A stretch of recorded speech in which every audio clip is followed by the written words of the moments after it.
All right, let's just jump right in. We all have them, right? Those conversations that kind of lurk in the back of your mind, the ones you dread, the ones you put off for weeks. Well, today we're going to drag those conversations out into the light.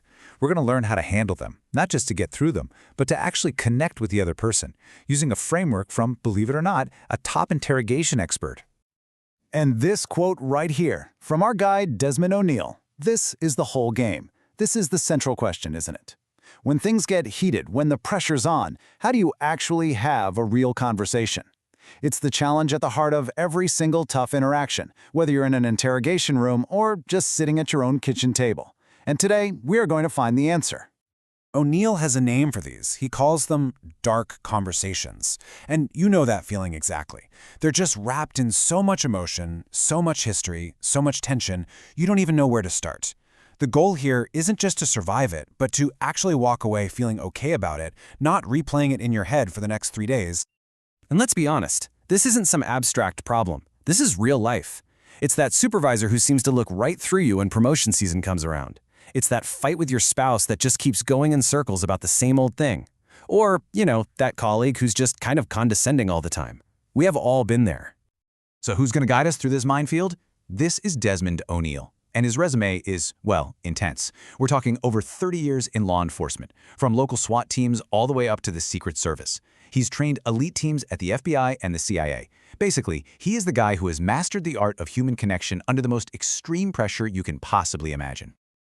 Okay, so we all get the problem. We've lived it. So what's the solution? When you're heading into one of these dark conversations, O'Neal says you don't need some complex psychological strategy. You just need a simple, powerful framework to keep you from getting swept away. What you need is a plan. And that's it. This is our anchor. This simple acronym is the key to staying in control of your own mind when your emotions are screaming at you. It's the answer to that anxiety, giving you a clear path to follow when the conversation tries to pull you off course. So what is the plan? It breaks down into 4 really clear steps. P is for purpose, L is for listen, A is for ask, and N is for next steps. We're going to walk through each one, and I promise you it is going to totally change how you look at these tough moments. Okay, let's dive into the first one, P for purpose, which is maybe the most important step of all. Knowing your why, your true goal, is what keeps you grounded when things get crazy. And there's no better example of this than O'Neal's intense 4-day interrogation of the serial kidnapper, Philip Garrido. So what is your purpose? It's your mission, your absolute #1 goal for the conversation. You see, there's this thing called multiple goals theory, which basically says we often have competing goals. Like, you want to solve a problem with your partner, but you also really want to prove you're right and defend your ego. When those two things clash, you get derailed. A clear purpose keeps your main goal right in front of you. So picture this. For 4 straight days, O'Neal sits with Garrido. His purpose was not to win an argument. It wasn't to prove he was smarter. His one and only purpose was to find out if Garrido was involved in another little girl's disappearance. So when Garrido got aggressive and condescending and even called him a liar, O'Neal never ever lost sight of that mission. I mean, that quote says it all, doesn't it? His ego was being directly attacked. He could have fired back, gotten into a shouting match, defended himself, but he didn't. Why? Because that would have had nothing to do with his actual purpose. He stayed on mission. And here it is.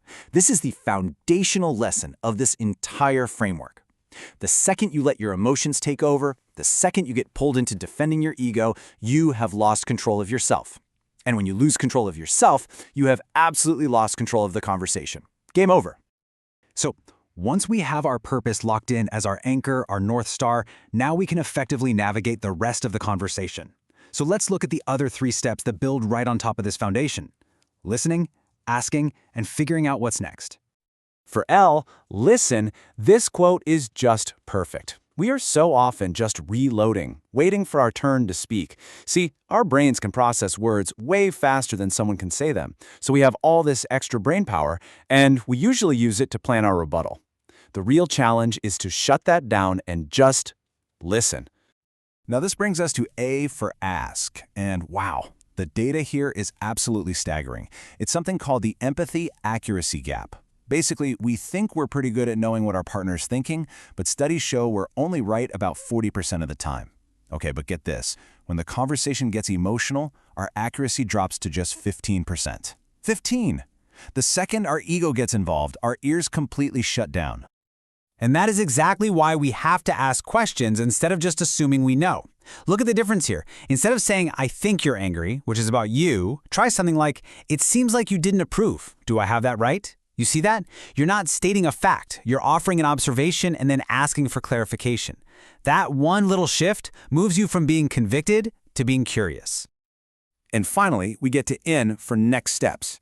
This is where you close the loop. But this isn't about you demanding a solution. It's about creating one together. You turn to them and you ask, do you think we can find a way forward? What would that look like for us? You're inviting them to solve the problem with you. So now that we have our plan, our positive framework, what should we take out of our toolbox? O'Neal gives us 3 really powerful things to just stop doing right now. Because sometimes improvement isn't about what you add, it's about what you get rid of. Number 1, and this is a big one, stop trying to be right. The moment a conversation turns into a competition where there's a winner and a loser, you've already lost. Any chance for real connection is gone. The goal isn't to win the point, it's to understand the person. Now this next one is subtle, but it is so important. Stop telling people, I understand. I know, we say it with the best intentions, but think about it. You can understand their words, sure, but you can never, ever be inside their head feeling their unique experience. Saying I understand can actually, without you meaning to, shut them down. And number 3, stop giving opinions they didn't ask for. Most of the time, people aren't looking for you to fix their problem. They're just looking for someone to listen. As Simon Sinek famously said, a lot of the time people just want you to sit in the mud with them. Your job is to listen, not to solve, unless they specifically ask you for advice. So here's the crucial point, the big shift in thinking. The goal is not to win the dark conversation. The real goal is to maintain control of yourself, to stay anchored to your purpose, and to be able to walk away knowing you handled it with integrity, that you did the best you possibly could no matter how it turned out. That's the real victory. So I'll just leave you with this question. Think about a dark conversation that's been on your mind. We all have one. How could applying a purpose, listening, asking, and figuring out the next steps, how could that change the entire dynamic for you? What could you solve if you went in with a plan?